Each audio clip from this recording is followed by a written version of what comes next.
అనింగిలో ధరణి మురిసింది. దూత వచ్చింది, సువార్తను మాకు తెలిపింది. రాజులకు రాజు పుట్టాడని, యూదుల రాజు ఉదయించాడని. రాజులకు రాజు పుట్టాడని, యూదుల రాజు ఉదయించాడని. తార వెలసింది, అనింగిలో ధరణి మురిసింది. దూత వచ్చింది, సువార్తను మాకు తెలిపింది.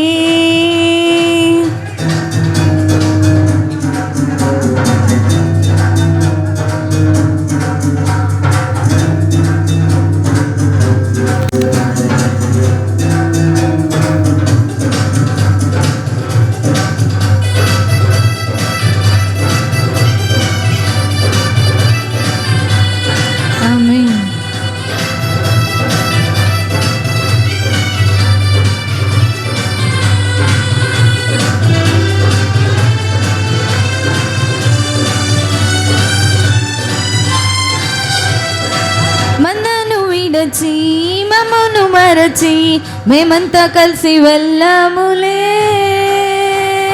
ఆ ఊరిలో ఆ పాకల స్తుతి గానాలు పాడాములే.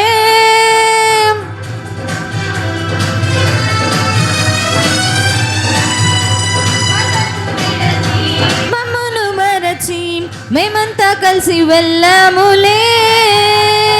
ఆ ఊరిలో ఆ పాకలో స్తుతి గానాలు పాడాములే. సంతోషమే ఇక సంబరమే, రక్షకుడు ఆనందమే. స్తోత్రార్పణే మా రాజుకే, ఇది క్రిస్మస్ ఆర్భాటమే. సంతోషమే ఇక సంబరమే, లోక రక్షణ ఆనందమే. స్తోత్రార్పణే ఇది క్రిస్మస్ ఆర్భాటమే. తార వెలసింది, అనింగిలో ధరణి మురిసింది.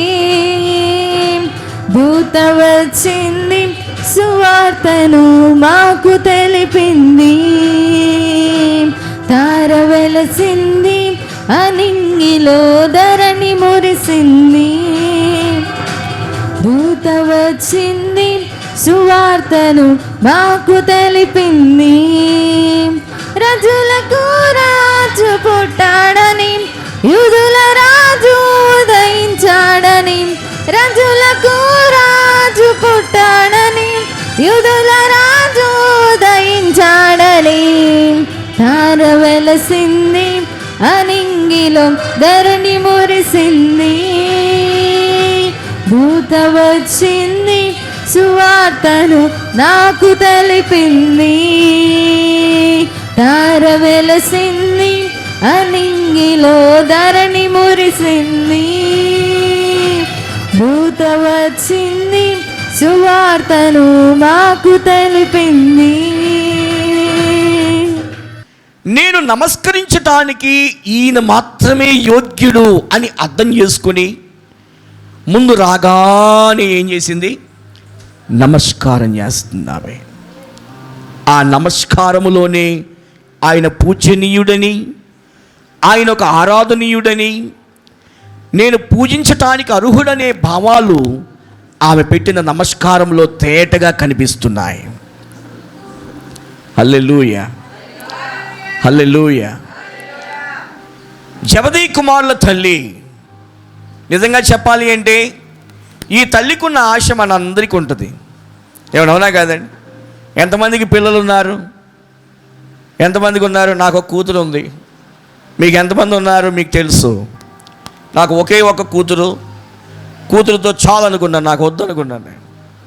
నాకు అవసరం లేదు. దేవునికి స్తోత్రం, హల్లెలూయా. ఆమెను భయభక్తుల్లో పెంచడానికే ప్రయాసపడుతున్నాను. ఇప్పటి వరకు భక్తి కలిగే ఉంది. తర్వాత దేవునికి స్తోత్రం, హల్లెలూయా. పిల్లలున్న ప్రతి ఒక్కరికి ఆశ ఉంటుంది, భక్తి భావాలలో ఉండాలి అనేది. ఈ ఆశ ఏమో డైరెక్ట్గా ఏ ఆశ అడుగుతుందో తెలుసా? దేవుని రాజ్యంలో నీ కుడి పక్కన ఒకడట, నీ ఎడం పక్కన ఒకడట. ఆమెకి స్థానం ఇవ్వాలంట ఆ ఇద్దరి పిల్లలకి. ఆమె కోసం అడగట్లా, నాకు కూడా ఇవ్వు నాయనా అని అంటలా. ఈ ఇద్దరి కుమారులు లెఫ్ట్ ఒకడు రైట్ ఒకడు కూర్చోవాలి నాయనా నీ రాజ్యంలో అంటుంది. నిజానికి చెప్పాలి అంటే దేవుని రాజ్యం ఎలా ఉంది? స్తుతితో నిండి ఉంది, ఆరాధనతో నిండి ఉంది, దేవదూతలతో నిండి ఉంది, శరాబులు కెరూబులతో నిండి ఉంది.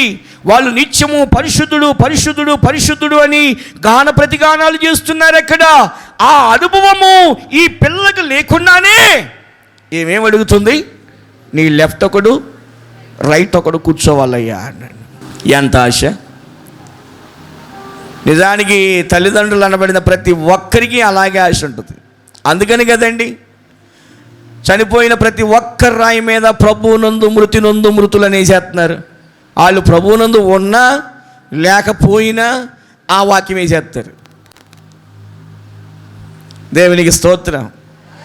జీవితకాలం అంతా కూడా తాగుబోతుడుగా తిరిగినోడికి కూడా ప్రభువునందు మృతి నొందు మృతులు ధన్యులనేసేస్తున్నారు.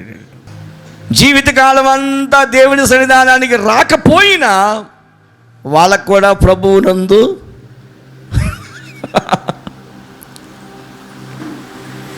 జీవితకాలం అంతా ఆరాధన లేకుండా బ్రతికిన వాళ్ళకు కూడా ప్రభువునందు రేపో మాపో ఏదో వ్యాధి వస్తుంది. 40 ఏళ్ళు అయినాక 45 ఏళ్ళు వచ్చినాక ఏ రోగం రాకుండా ఎట్టుంటుంది? ఏదో వ్యాధి రాకుండా ఉండదు. మనకు వ్యాధి రావాలి, మన శరీరం అరిగిపోవాలి, ఎండిపోవాలి, ఒక మామిడికాయ బాగా పండిపోయినట్టుగా పండిపోవాలి, చెట్టు మీద నుండి రాలిపోవాలి. దాన్ని క్రైస్తవ భాషలో మనం ఏమని చెప్పుకుంటామంటే దేవుణ్ణి ఆరాధించి ఆరాధించి ఆరాధించి ఆరాధించి అట్లా ప్రభు రాజ్యం వెళ్ళిపోవాలండి. గట్టిగా చప్పట్లు కొట్టండి. ఆయనను స్తుతించి స్తుతించి స్తుతించి స్తుతించి అట్లా ఆరాధిస్తూనే ప్రభు సన్నిధి చేరిపోవాలని భావించాలి. మనం ఆరాధికులు మాట్లాడే మాట అలా ఉంటుంది. ఆరాధన లేని వాళ్ళు మాట్లాడే మాట ఆ రాయి మీద రాసినట్టు ఉంటుంది. హల్లెలూయా, హల్లెలూయా. భక్తులు ఎవ్వరు కూడా, గొప్పవారు ఎవ్వరు కూడా వాళ్ళ రాళ్ళ మీద ఆ వాక్యాలు ఇప్పుడు రాసుకున్నట్టుగా బైబిల్లో కూడా లేదు. ఏదో మనుషుల విశ్వాసం, వాళ్ళ ఆశ. జబదీ కుమారుల తల్లి పడిన ఆశను గురించి మాట్లాడుతూ ఉంటే మనకి కూడా అదే ఆశ ఉన్నట్లయితే వాళ్ళకు కూడా నిజంగా ఆరాధించేటటువంటి లక్షణాలు కావాలి ఈ దినాన. నిజమే కదా? ఏబిసిడీలు వచ్చిన తర్వాతే ఎల్కేజీలో నుండి 1వ క్లాస్కి వేస్తారు. అట్లీస్ట్ కొంచెం రైటింగ్ వచ్చిన తర్వాత 2వ తరగతిలోకి పంపిస్తారు. తర్వాత ఆ యోగ్యతలను బట్టి 3వ తరగతి 4వ తరగతి 5వ తరగతి గవర్నమెంట్ స్కూల్ లాగా లేవు కదా ఇప్పుడు. వేరే ఎక్కడో బందర్లో చదివి వచ్చిన అతను విజయవాడలో చదవాలి అంటే వాడికి ఒక టెస్ట్ పెడతారు వాళ్ళు. ఏమండి, ఇంకా టెస్ట్ ఎందుకండి బాబు, మా ఓడు ఇంగ్లీష్ మీడియమే చదివాడు అని చెప్తారు వీళ్ళు. అయినా మీ ఓడికి వచ్చింది ఏదో మేము చెక్ చేస్తాం, ఆ చెక్కింగే ఈ టెస్ట్ అంటారు వీళ్ళు. ఆ టెస్ట్లో వీడు పాస్ అయితేనే వాళ్ళ స్కూల్లో అవకాశం ఇస్తారు. హల్లెలూయా. ఇన్ని జాగ్రత్తలు కలిగినటువంటి పరిస్థితిలో పరలోకానికి కావాల్సిన యోగ్యతలు అర్హతలు లేకుండా అక్కడికి వెళ్ళి ఏం చేద్దాం అనుకుంటున్నావు నీవు? ఈరోజు మరణానికి పెద్ద చిన్న భేదం ఏమీ లేదు. వింటున్నారండి? పెద్ద చిన్న భేదం ఏమీ లేదు. నేను ప్రయాణాలు ఎక్కువ చేస్తూ ఉండగా ఎన్నో ఆపదలు నేను చూస్తూ ఉంటాను. నేను కొంతమంది కొద్ది రోజులకు చనిపోతారు, కొంతమంది వెంటనే చనిపోతారు. 2 ఏళ్ల క్రితం అయితే ఒక అర్ధరాత్రి పూట మేము ప్రయాణం చేసి సభకు వెళ్ళి వస్తూ ఉంటే ఎవరో గుద్దేసి వెళ్ళిపోయారు పాపం. గుద్దేసిన ఆయన మీద ఒక ఆటో ఓడి వెళ్ళి గుద్దాడు. కనపడలే ఆయనకి చీకట్లో. ఆయన గుద్దాడన్న పేరే కానీ ముందే ఆయన చనిపోయాడు. అయ్యో అయ్యో అయ్యో అనుకుని ఆటో వాళ్ళలో ఉన్న వాళ్ళందరూ దిగి ఆ బాడీని పక్కన పెట్టారు. అప్పుడు నేను కూడా వెళ్ళా. చాలా బాధ వేసింది. ఏ ఇంటి అయినో పాపం, ఏ పని మీద వచ్చాడో, వాహనం గుద్దేసి వెళ్ళిపోయింది. గుద్దిన వాహనం లేదు. ఆటో ఆయన అయితే ఒప్పుకుంటున్నాడు, నాకు కనపడలేదయ్యా, నేను కూడా గుద్దేశాను. అప్పటికే చనిపోయి ఉన్నాడు ఈయన. చాలా రక్తము రోడ్డు మీద కారిపోయింది. తలకి బలమైన దెబ్బ తగిలింది. ఏ కాళ్ళకో చేతులకో తగిలితే బ్రతికి ఉండేవాడేమో. మరణం అనేది ఎప్పుడు ఎవరికి వస్తుందో ఎవరికి చెప్పలేం. కానీ పరలోక రాజ్యం అనేది ఉంది. అక్కడ ఆరాధన మాత్రమే ఉంది, ఇంకా వేరేది లేనే లేదు. నేను అడుగుతున్నా, నీకు ఆరాధించడం వచ్చా? నేను అడుగుతున్నా, ఆరాధించడానికి విజ్ఞాపన ప్రార్థన చేయడానికి రెండిటికీ తేడా ఉంది. మనుషులందరూ అవసరతల కోసమే ప్రార్థన చేస్తున్నారు. నేను దాన్ని అంటాను, అది శరీరాశ అంటున్నాను నేను. ఆ లోన్ రావాలయ్యా, శరీరాశ. ఆ పొలం కొనాలయ్యా, శరీరాశ. ఆ ఇల్లు కట్టాలయ్యా, శరీరాశ. ఆ వివాహం జరగాలయ్యా, శరీరాశ. చదువులో పాస్ అవ్వాలయ్యా, ఓ శరీరాశ. ఆ ఉద్యోగం రావాలయ్యా, శరీరాశ. అది ఎలాగైనా కొనాలయ్యా, శరీరాశ. అక్కడికి వెళ్ళాలయ్యా, శరీరాశ. నేను అడుగుతున్నా, ఇవన్నీ శరీరాశలే అయితే ఆరాధనకి ఇచ్చే అవకాశం ఏది? ఆరాధన యొక్క ప్రాధాన్యత నీ హృదయంలో ఎక్కడుంది? దేవుణ్ణి ప్రేమిస్తున్నట్లుగా ఆ సంతోషాన్ని, ఆ ఉత్సాహాన్ని ఎలా కనబరుస్తున్నావు నీవు? దేవుని ప్రజలు అది తెలియకయే శరీరాశల్లో బ్రతికేస్తున్నారు. ఎంత విచారకరమైన విషయం. హల్లెలూయా. దేవుడు తన ప్రజలకు సమస్తాన్ని ఇస్తాడు, కానీ నువ్వు ఆరాధించే విషయంలో ప్రముఖుడిగా ఉన్నావా అనేదే దేవునికి కావాలి. కొంతమంది దేవుని సన్నిధిలో ఏదో చేశానని తృప్తి చెందుతూ ఉంటారు. ఆరాధన సంగతి ఏంటి? ఏదో ఇదంతా శుభ్రం చేస్తే అది ఆరాధన అయిపోతుందా? ఇంకేదో పరిచర్యలో పాలిభాగస్తులైతే అది ఆరాధన అయిపోతుందా? ఇంకేదో దానికి సహకరిస్తూ ఉంటే అది ఆరాధన అయిపోతుందా? డాంబికత్వము దేవుని ప్రజల్లో పనిచేస్తుంది. నేను ఇది చేశా, ఆరాధన ఇది. నేను చేయకపోతే ఎవరు చేయలేరు, అక్కడ ఆరాధన ఏది? ఎంత దుఃఖపడాల్సినటువంటి విషయాలు ఇవన్నీ కూడా. దేవుని ఆత్మ కలిగి ప్రవర్తిస్తూ ఉంటేనే ఈ విధేయత కలిగినటువంటి స్వభావం మనలోనికి వస్తుంది. హల్లెలూయా. జబదయి కుమారుల తల్లి ఆశే కానీ ఆ ఆశను ప్రభు చేర్చుకోలేడు. కానీ అది నా చేతిలో లేదని చెప్పేస్తున్నాడు ఆయన. అది ఎవరి చేతిలో ఉంది? నీ చేతిలోనే ఉంది. అది నీవు యోగ్యుడిగా మారి, నీతిమంతుడిగా మారి, ఆరాధించే వ్యక్తిగా మారి, దేవదూతల వలె హిమము కంటే తెల్లగా కడగబడి, ఎల్లప్పుడూ తెల్లని వస్త్రాలు ధరించి ఒక స్తుతించే వ్యక్తిగా, ఆరాధించే వ్యక్తిగా నిన్ను నీవు దిద్దుకుంటూ ఉంటే అందుకు యోగ్యత, అర్హత నువ్వు దినదినము పొందుకుంటావు. గట్టిగా చప్పట్లు కొట్టండి. కొంతమంది ఆరాధించేటప్పుడు వాళ్ళ మనస్సును దేవుడికి ఇవ్వరు, ఆత్మతో ఆరాధించరు, పశ్చాత్తాపము యొక్క గుణాన్ని వాళ్ళు ప్రదర్శించరు. అయ్యో, ఇన్నాళ్ళు నేను ఆరాధించలేకపోయానే, ఇన్నాళ్ళు నేను దేవుని స్తుతించలేకపోయానే, ఆయన గొప్పవాడని, ప్రభువా నీకంటే గొప్పది నాకొద్దు నాయనా అని నేను ఆరాధించలేకపోయానే అనే వేదన వాళ్ళలో ఉండదు. ఆరాధించకపోతే లోకస్తులు ఎలా బ్రతుకుతున్నారో నేను అంతే అని భావిస్తూ ఉంటారు. నువ్వు ఎంత విలువ ఇవ్వకుండా ఉంటావో దేవుడు కూడా అలాగే చూస్తాడు నిన్ను. అందుకంటే నన్ను గణపరచు వారిని నేను గణపరుస్తా. నీవు ఆయన గుణములను గణపరచు, ఆయన నిన్ను గణపరుస్తాడు. ఆయన క్యారెక్టర్ని నువ్వు ప్రేమించు, ఆయన నిన్ను ప్రేమిస్తాడు. ఆయన హల్లెలూయా. ఆయన యొక్క గుణగుణాలను గౌరవిస్తే ఆయన నిన్ను గౌరవిస్తాడు. ఆయన టోటల్గా హృదయం నిండిన దానిని బట్టి నోరు మాట్లాడుతుంది అన్నట్లుగా నీ హృదయంలో ఏదుందో అదే నువ్వు చేస్తావు. కొంతమంది ఆరాధనలో నాకేమీ పట్టనట్టుంటారు. ఏం చేద్దామని వచ్చావు? నింపబడవా నీవు?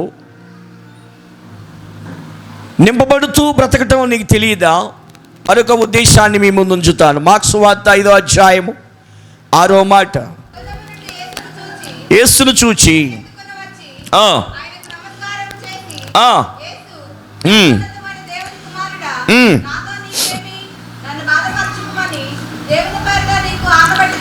చూడండి ఇక్కడ ఏమంటున్నాడు. గెరాసేనీయుల దేశంలో ఒక దెయ్యం పట్టినవాడు ఉన్నాడు. ఆ దెయ్యం పట్టినవాడు సమాధుల్లోనికి నివాసం చేస్తూ తనకు తానుగా గాయపరుచుకుంటూ తనకు తాను హాని చేసుకుంటూ ఉంటున్నాడట. ఈ దెయ్యం ఎలాంటి దెయ్యం అంటే రాయి పెట్టి తనను కొట్టుకుంటుంది. ఇది పిచ్చేవులు కొట్టుకుంటాడు. దాన్ని ఈ కాలపు విధానాల్లోనికి అటాచ్ చేసుకుందాం. మనుషులు ఏం చేస్తారు తెలుసా? పిన్నీస్తో గీక్కుని పేరు రాస్తారు, దాని మీద లైట్గా గీకుతారు. కొంతకాలానికి ఏమవుద్ది, అది కొంచెం గాయంలాగా అయ్యి అక్కడ వాళ్ళ పేరు స్టాంపు లాగా అవుతుంది అన్నమాట. అదొక దెయ్యం. హల్లెలూయా. విచిత్రమైన లక్షణాలు అన్నమాట. కొంతమంది ట్రైన్లో బస్సుల్లో ప్రయాణం చేసేవాళ్ళు వీళ్ళకి పిచ్చపట్టి ఐ లవ్ యూ అని సింబల్ రాస్తాడు. అక్కడ నుంచున్నవాడు కామ్గా నుంచోకుండా సింబల్ రాసి ఆడి పేరు రాస్తాడు. ఇంకా వాడికి చెందిన పేర్లు ఇంకే రాస్తాడు. దాన్ని కాసేపు అలా చూసుకుంటూ ఆనందిస్తూ ఉంటాడు. ఎంత ఆనందం వాడికి. కొంతమంది వాళ్ళ పుస్తకాల్లో రాసుకుంటారు. ఇదొక దెయ్యం. ప్రభువుని ప్రేమించటం చేత కాదు కానీ అనవసరమైన వాటిని మాత్రం బాగా ప్రేమిస్తారు వీళ్ళు. వాళ్ళ జీవితానికి అవమానాలు తెచ్చే వాటిని బాగా ప్రేమిస్తారు. ఇలా ట్రైన్లో ఒకసారి ప్రయాణం చేస్తూ ఉంటే ఒకడు కనపడ్డాడు నాకు. వాడు డోర్ దగ్గర నుంచుని చాలాసేపు ఫోన్ మాట్లాడాడు. నా సీట్ ఇంకా కన్ఫామ్ అవ్వగా నేనేం డోర్ దగ్గర వెయిట్ చేస్తుంటే వీడు ఫోన్ మాట్లాడుతూ ఆ డోర్ని గీకుతున్నాడు. వీడేం గీకుతున్నాడు రా బాబో అని చాలాసేపు వాడిని చూస్తే వాడు ప్రేమించిన అమ్మాయితో మాడుతూ ఒక ప్రేమ సింబల్ ఒకటి వేసి వాడి పేరు పైన రాసి దాని లోపల ఈ అమ్మాయి పేరు రాసి కింద ఐ లవ్ యూ అని రాస్తున్నాడు ట్రైన్ గేట్ మీద. హల్లెలూయా. వీడికి ప్రభువాత్మ ఎప్పటికి వస్తుంది? ఎప్పటికి వస్తుందో చెప్పనా? ఆ పెళ్ళేదో అయ్యి 4 ఏళ్ళు జరిగిన తర్వాత చిరాకు పుట్టి ఇద్దరు తిట్టుకొని కొట్టుకొని ఏమండి అప్పటికి ఒక అవగాహన వస్తుంది. అయ్యో వ్యర్థమైన పని చేశానే. అప్పటి వరకు ఈ దైవికమైన బోధ వాళ్ళ బుర్రలకు ఎక్కదు. ఇదిగో ఈ గెరాసీనుల దేశంలో ఉన్నవాడు చేసే పని కూడా అదే. వాడికి వాడు హాని చేసుకునే ఆత్మ, వాడికి వాడు కీడు చేసుకునే ఆత్మ. పిల్లల్ని ఎంతమంది బంధించాలని చూస్తున్నారు? ఏయ్ వాడి ఇంట్లో ఉన్నాడా బయటికి వెళ్ళాడా అని భావించే వాళ్ళు ఎంతమంది లేరు? ఎవడవునా కాదు. కొంతమంది గుమ్మం దాటితే భయం. ఏయ్ ఎక్కడికెళ్ళింది అమ్మాయి, ఎక్కడికెళ్ళాడు అని అనుకుంటాం మనం. ఏంటి అంటే వాళ్ళ మీద ఒక అపోహ ఏంటంటే వాళ్ళు ఏం చేస్తారు.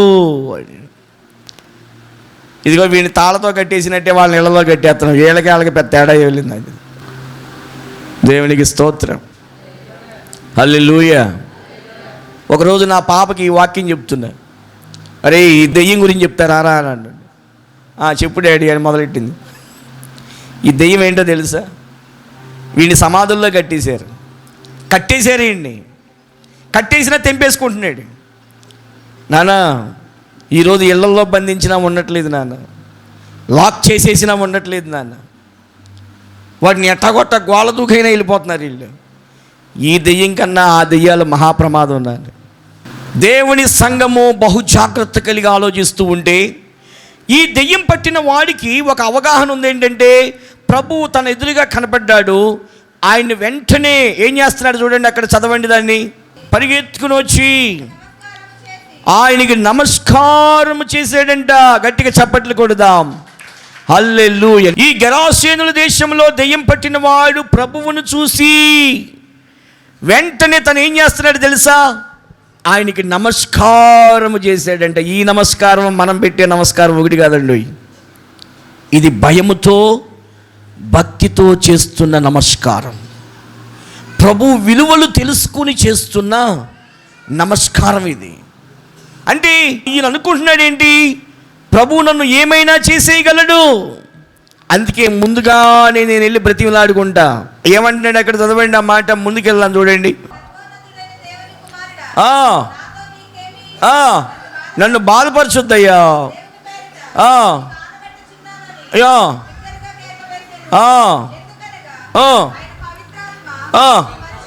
అపవిత్రాత్మ ఈ మనుషుల్ని విడిచిపెట్టి వెళ్ళిపో అన్నాడు.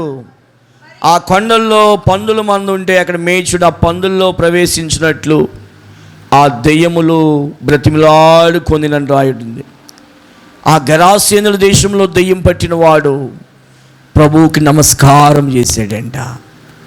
ఆయన దెయ్యములను వెళ్ళగొట్టగలడు, దెయ్యములను నరకంలోనికి పంపగలడు, ఇంకా ఆయన ఏదైనా చేయగలడు. అయ్యా మమ్మల్ని బాధపరచొద్దయ్యా అని సాష్టాంగపడి నమస్కారం చేసి ఒక ఆరాధన కలిగిన హృదయంతోనే ప్రభువుని వేడుకుంటున్నాడు అక్కడ. హల్లెలూయా, హల్లెలూయా. ఈ మాటలు వింటున్న దేవుని బిడ్డలారా, నువ్వు దేవుని ఎలా ఆరాధిస్తున్నావు? ఈ ఆరాధన గురించి ఎన్నో విషయాలు ఉన్నాయి. ప్రభు మరి ఒక సమయం ఇస్తే మరలా మాట్లాడుతాను. ఆరాధన చేస్తూ ఉండగా చేసిన కార్యాలు ఉన్నాయి, ఆరాధన చేస్తూ ఉండగా కలిగిన విడుదల కార్యాలు ఉన్నాయి. ఒక్కొక్కటి ధ్యానం చేసుకుంటూ వెళదాం. ప్రభు ఆత్మ మనకి సహాయం చేయునుగాక. ఈ వాక్యం వింటున్న నీవు నిత్య జీవితంలో నీ ఇంటిలో నీ పర్సనల్ టైం దేవునికి ఇచ్చి నువ్వు దేవుణ్ణి ఆరాధిస్తున్నావా? పాటలు పాడేవాళ్ళు కూడా గుర్తుపెట్టుకోండి, సంఘానికి వచ్చి పాటలు పాడడము ఆరాధన భాగము కాదు. అసలు నీ వ్యక్తిగత సమయాన్ని నువ్వు ఎంత ఇస్తున్నావు దేవునికి? సంఘంలో ఆరాధన పాటలు ఎప్పుడూ ఉంటాయి, నువ్వు లేకపోయినా ఉంటాయి, నువ్వు పాడకపోయినా ఇక్కడ పాటలు ఉంటాయి.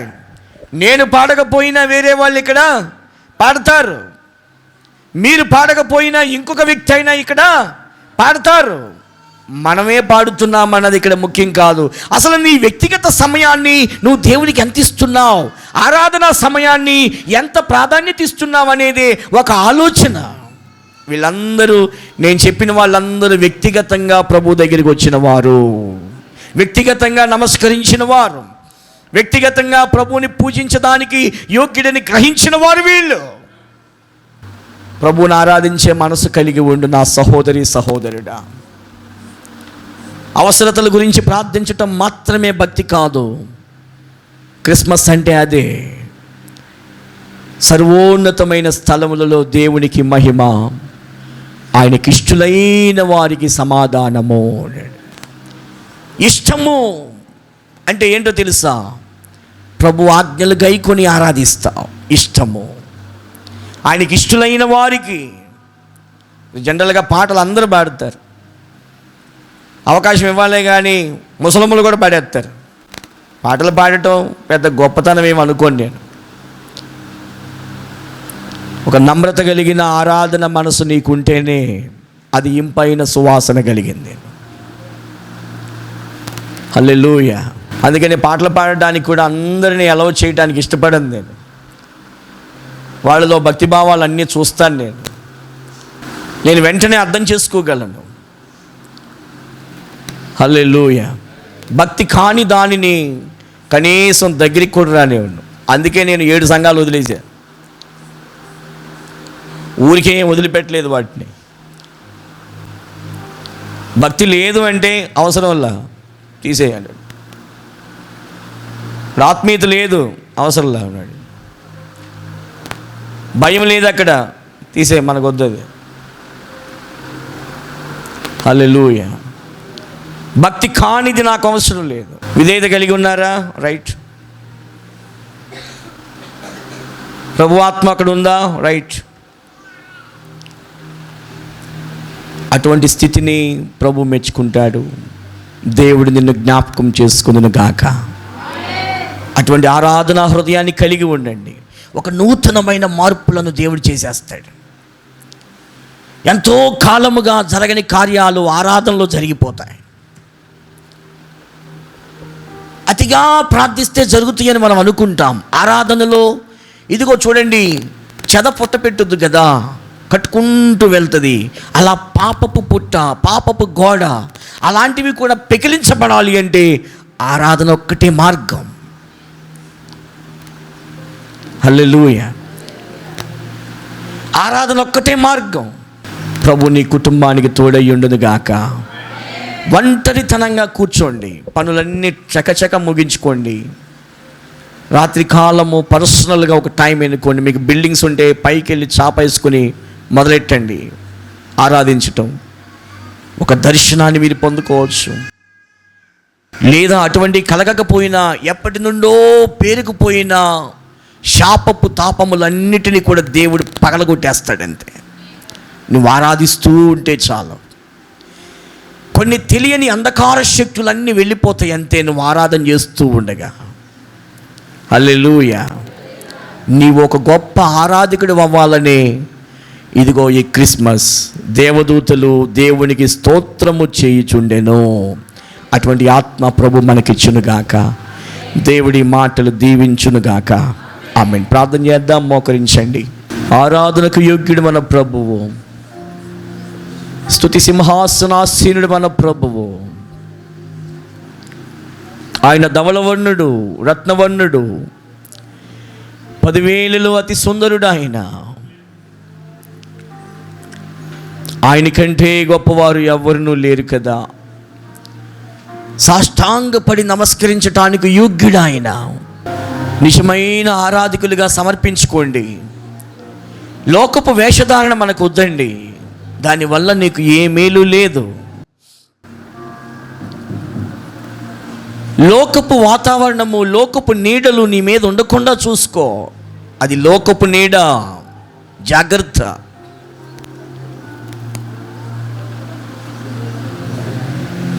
ప్రభువు చేత నిశ్చయముగా నువ్వు దీవించబడాలి అంటే గనక నిజముగా నువ్వు ఆరాధించే వ్యక్తిగా మారిపోవాలి. అప్పుడే నువ్వు నిజమైన క్రిస్మస్ ఆనందాన్ని అనుభవిస్తావు. చిన్న ప్రార్థన చేస్తున్నాను. పరిశుద్ధుడా, ప్రేమ గల తండ్రి, ఈ విత్తిన వాక్యాన్ని ప్రతి వారి హృదయంలో నాటండి. అది ఫలించుటకు సహాయం చేయండి. నిజమైన ఆరాధికుల వలె నీ బిడ్డలను చేయండి నాయన. నీ ఆత్మ స్వాధీనములో నీ బిడ్డలు ఉంచుమని యేసు నామములో అడిగి వేడుకుంటున్నాం తండ్రి. ఆమేన్. ఆమేన్.